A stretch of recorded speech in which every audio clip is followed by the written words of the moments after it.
नाशिकमधील उमराणा इथल्या NCCF खरेदी केंद्रावर आज मोठा गोंधळ उडाला। मध्य प्रदेशातून हलक्या प्रतीचा कांदा ट्रकमधून आणून गोडाऊनमध्ये उतरवला जात असल्याचा आरोप करत कांदा उत्पादक शेतकऱ्यांनी संबंधित ट्रक अडवून धरले। NCCF आणि नाफेडकडून स्थानिक शेतकऱ्यांचा कांदा खरेदी करताना कडक अटी लावल्या जातात, मात्र बाहेरच्या राज्यातून कांदा आणला जात असल्याचा आरोप शेतकऱ्यांनी केलाय। यामुळे कांद्याचे भाव पाडण्याचं षडयंत्र होत असल्याचा दावा करत शेतकऱ्यांनी या प्रकरणाची सखोल चौकशी करण्याची मागणी केली आहे। दरम्यान शेतकऱ्यांचे सर्व आरोप संबंधित संस्थांकडून फेटाळण्यात आले। नेमके शेतकऱ्यांनी काय आरोप केलेत आपण पाहूयात। आज शेतकऱ्यांचा माल नाही घेता हे लोक MP मधून माल मागत आहे आणि आज 20-25 गाड्या आहेत। आम्ही अचानक आलो काही शेतकरी बांधवांना सोबत घेऊन, तर रेट टाकले आम्ही आणि आम्हाला इथं दिसलं का 20-25 बाहेरच्या गाड्या येऊन उभ्या आहेत आणि हलक्या पद्धतीचा माल लोड करते। आणि आता आमचा असा आक्षेप आहे शासकीय यंत्रणेला की जर तुम्ही क्वालिटी कंट्रोल दिले तालुक्याला जिल्ह्याला, मग हे काय करतात? आणि मग याच्यात सर्व लोकांनी लक्ष द्यायला पाहिजे, आमदार खासदारांनी। आता याची हा उमराचा प्रश्न नाही, पूर्ण नाशिक जिल्ह्याचा महाराष्ट्राचा प्रश्न आहे। सिमेंट पाहिजे। आज जर बघितला ते गुरं सुद्धा हा कांदा खाणार नाही, इतका थर्ड क्लास क्वालिटीचा कांदा आज इथे लोडिंग होते, म्हणजे पॅकिंग स्टोरेज होते। काय मागणी करणार आता शासनाने आता हे खरेदी बंद करावी, डायरेक्ट शेतकऱ्यांना काय देता येते अनुदान डायरेक्ट हे द्यावं म्हणजे। आणि एकूणच ही काय स्थिती आहे याचा आढावा घेतला आमचे प्रतिनिधी निलेश वाघ यांनी। एकीकडे शासकीय कांदा खरेदीमध्ये नाफेड आणि NCCF कडनं कांदा खरेदीचे जाचक नियम अटी लावल्यामुळे कांदा उत्पादक शेतकऱ्यांनी या खरेदी केंद्राकडे पार फिरल्याचं पाहायला मिळतंय।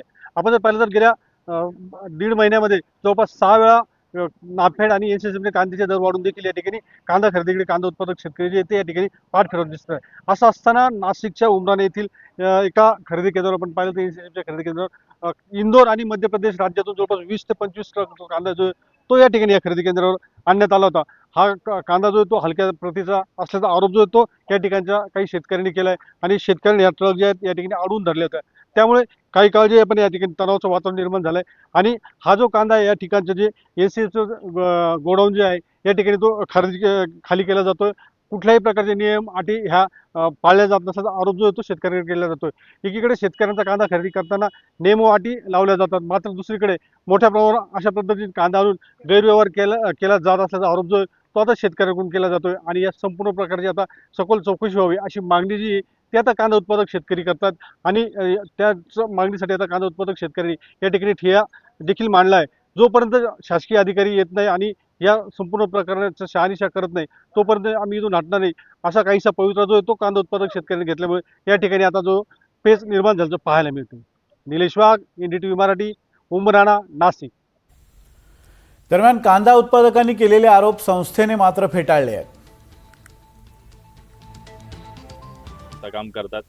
एक मी दोंडेगाव संस्थेचा प्रतिनिधी आहे, पण आपल्या सोसायटीवर कुठल्याही प्रकारचा हलक्या प्रतीचा माल खाली केला जात नाही किंवा शेतकऱ्या व्यतिरिक्त कुठलाच माल इथे आपल्या सोसायटी दोंडेगाव आदिवासी या सोसायटीवर कुठल्याच प्रकारचा शेतकऱ्यां व्यतिरिक्त माल खाली केला जात नाहीये।